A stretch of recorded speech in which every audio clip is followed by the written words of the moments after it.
I don't know. I think it's having frizzy hair. It's really hard having frizzy hair in a straight hair, like, kind of world. Yeah.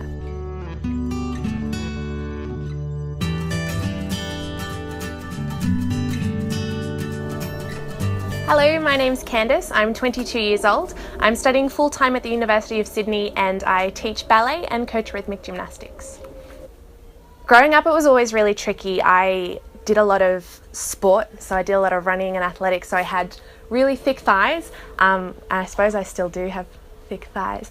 And growing up, all my best friends were ballerinas, so they were very thin, and I did ballet as well, but my body just didn't kind of fit the same, I don't know, like subtype that theirs did. So that was tricky, I suppose, like just seeing that physical difference, but also like, not to point fingers, but my mum saying things about, oh, you know, Candice, if you just like ate less Nutella, like you'd look a different way. And I suppose it was just tricky because I didn't think I was fat, and then like other people kind of said weird niggly things that implied I was, so it was like, yeah, I didn't really know who to believe, I suppose. I'm still quite realistic about like the body or the sack of flesh that I move around the world in. I suppose I'm just like more accepting of it. And as you see more things and as you grow up and like get some worldly wisdom that I've got at the ripe old age of 22, you realize that there's like so much variety when it comes to different body shapes. And if you can look at someone else and think that they're just stunning and beautiful, which I'm taken aback by, you know, beautiful women every single day, it's not that hard to think that maybe people might think that of you as well, even if you can't see it yourself. Probably my friends mostly. I am like blessed and cursed to have stunning friends. All of them like could, and some of them actually are models. So that was always tricky, feeling like the frumpy friend, I suppose. And I suppose sometimes I still feel that way if we go out. I'm just like, I think that there is some like direct influence from media and social media and celebrity culture like directly onto girls, but I also think that those messages sort of like infiltrate the rest of society, and so it's your parents and friends and teachers and dance teachers and coaches that kind of do the media's dirty work for them, by sort of indoctrinating and so, I don't know, yeah, inoculating those messages into people. If someone calls someone fat, like, the proper response shouldn't be, oh no, you're not fat. It should be, well, it doesn't matter if you're fat. Like, taking away the connotation that being a certain way is bad, and instead like steering it towards not like you should love yourself and aim to be something else, but you should love yourself no matter what you look like, which sounds very cliche. My name's Jack. I'm 14 years old and I'm in year 8 at school. Well, I think that body image is basically like how different people see their own like body, how they feel about it, what thoughts they have, and how they sort of try to manipulate their own body to try and fit in to groups around them. Yeah, I think that like being active and sporty and being like more fit than unhealthy helps you like, or makes you feel like you fit in more, because often people that are overweight and or sort of don't do sport or don't get active with friends and stuff outside of school, they often sit at home alone a lot of the time, and I feel like if they feel like if they become like a better, more healthy person, they'll have more friends and fit in more. I think it's probably more like friends at school, or like the sort of group you hang out with at school, because the guys often are quite sort of pushy, and they like to try to make you fit in more. They're more hard going, and they're like, yeah, they really only let certain people fit in, most of them anyway. Well, I feel like maybe other people as well, like, or even friends and family could help you, like sort of like help you to understand that it's not such a big deal and it doesn't matter what you look like, because there'll always be someone else, like someone that like will like you just by who you are yourself. So I think as you get older, you become more aware of that. And when you're younger, you're just trying to fit in with the most popular people at school, or the most like trendy things that are going on at like the time. Yeah. Honestly, I honestly think the more I get older, the less it's going to affect me, because I'll be more aware of it and I'll understand that it's not like a big thing. I don't have to change myself to fit in. I just be the person that I am, and that's fine. Well, I feel like males don't sort of feel so strongly about it, and females tend to more change themselves as much as possible to fit in with their group of friends, whereas guys don't really find it that sort of a big deal. They don't really care about themselves as much as females do trying to fit in. They're more happy being themselves and finding a group of friends that accept them for who they are. My name is Christy Marks. I'm a PDHPE teacher at Georges River Grammar School. I've been teaching PDHPE for 21 years now. The way I see body image is, firstly, it's about self and about how you see yourself. But the problem is it's how you see yourself in relation to others. What used to be just looking at your peers and going, okay, how does my body compare to your peer groups? It's a lot more influenced by the media. So you're not now influencing, your influence is not just peers. Like when I grew up, it's how I looked amongst my peer group. Whereas I think now it's more of a pressure, how I look in comparison to what is expected by magazines, the movies. That seems to have more of an input. And I think that's filtered down to the dolls that you buy at the stores, everything. And I think that's what defines an individual's own body image, how they see themselves, but how they see themselves in regards to the wide world. It's distorted. The whole way young people view themselves is distorted. They're waiting for times where they can get things changed. They look at these ideal images. I mean, the media constantly is showing pictures of what we consider to be perfect people that need to be airbrushed and filtered. So it's all the time, there is always something wrong. It's gonna get to a stage where kids won't even know the ideas of what pubic hair even is, because it's gone before it even happens. The trying to, I guess, be, it's almost like a clone of each other. It is that everybody wants to fit in and wants to be liked and wants to be part of a group. And if you don't fit that, it makes it really hard.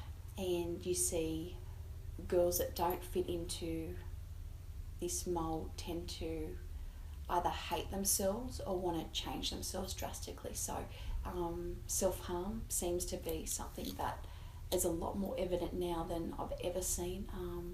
I think there needs to be a massive change in regards to what we consider role models. And I think that starts with the home and the conversations that you have with the kids. But again, they look at movie stars, they look at singers, they look at, I think we need young girls to look at people that change, that make changes, that make a difference. And I think that would be a good starting point, just changing the idea of what we consider to be a role model. I think people that make a difference, I think we need to see our range of even sporting stars. If you look at the different body types between different sports, like the body of a soccer player in comparison to an AFL player, in comparison to a swimmer, in comparison to a football player, they're all actually very different body types, but they're all fit and healthy. I think what's being shown more in the media side of things is more like that football player, that really big. And I think if we look at the ideas and the hard work and the effort that goes behind some of the training, not that easy way out. I think if rather than just an image of somebody, that you actually get a bit of background about them, like David Beckham, amazing body, always shown, underwear commercials and all that, but he hasn't resorted to going and pumping himself with steroids or anything. He's gone through, and the hard slog, like the hard training schedules, the dedication and commitment that he's got to get that. And I think young people need to realise that it's not quick. Things like that, like looking for those quick fixes, or like like for females going and getting surgery to change body types, that there is a healthy medium about it, like, exercise, eat right, be comfortable, and know that there are all different shapes and sizes, and that all different shapes and sizes are capable of so many different things. I think that's important, that we just don't keep showing this one type all the time. I think that would make a big change and difference and guide people in the right direction. I show them things like Dove campaigns, got really good stuff out there.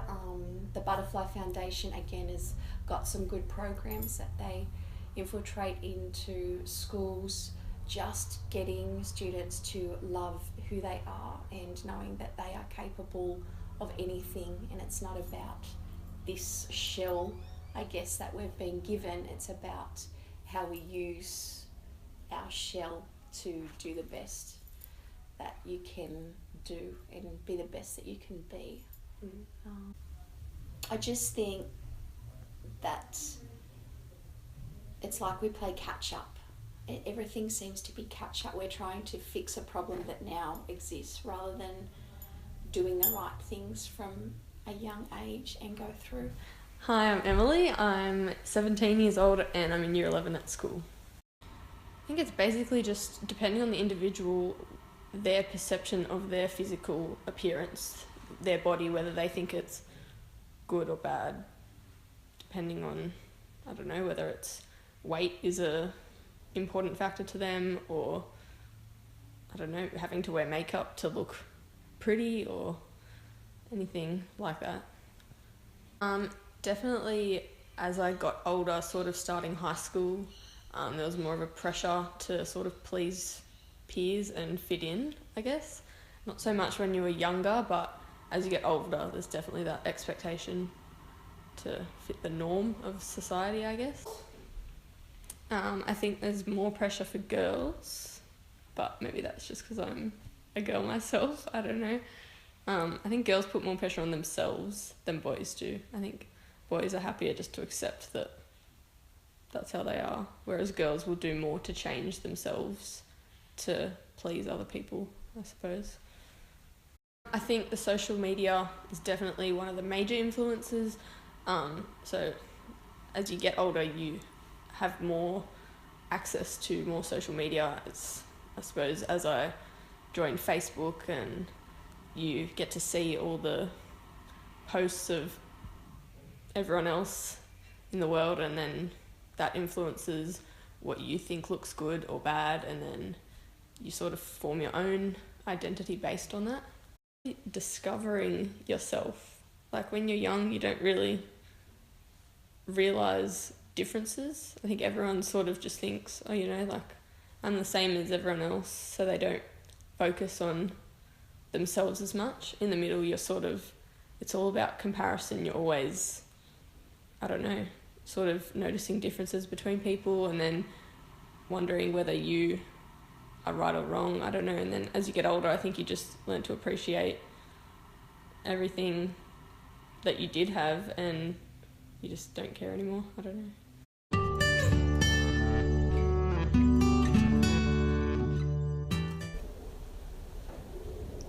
My knees are less functional than they were when I was younger. But that question of like, what would you change about yourself, I think is really dangerous. Because even though there are like things that aren't ideal about the way that I look, I suppose they're very Candace-y, and I wouldn't be Candace-y without them. Yeah. Honestly, I don't like my nose. It's pretty weird, but I've just never been a big fan of my nose, to be honest. Lots.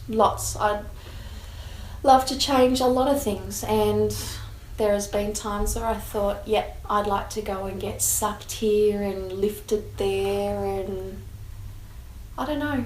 There is the pressure to do that. Like, I'm 42 and I still feel insecure about myself. There's like little individual features, but I don't know specifically. I'm short. I have short legs. I wish they were longer.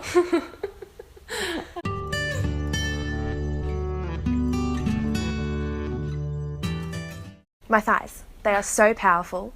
I run faster than anyone I know. I jump higher than anyone I know. They are huge and chunky, and they don't fit into jeans, but they are functional and strong, and yeah, a very important part of my bodily identity, I suppose. Probably my height. I like being tall because a lot of my friends are tall, and a lot of them are also short, and I feel like it's, I don't know, it's just more sort of easygoing that I'm like sort of taller than them, and I feel like if I was short it would be a bit more sort of like scary and a bit more intimidating being around lots of tall people. That it carried 2 children. I think that's really good. And that's my husband reminds me about my stomach and the stretch marks on my stomach. He's going, but just think of the children that you had. And that's good. Consider, like, I had 4 miscarriages, so I look back and I look at my stretch marks and go, yeah, that's capable. I like my smile. That's only because I know that can make somebody happy. As far as genetics go, I think my muscle tone, I don't know, like, I honestly haven't done sport for a while, just because of school and wherever else, and I don't know, like, I've still maintained an alright weight, so I'm thankful for that. I don't have to work that hard, so that's good, I guess.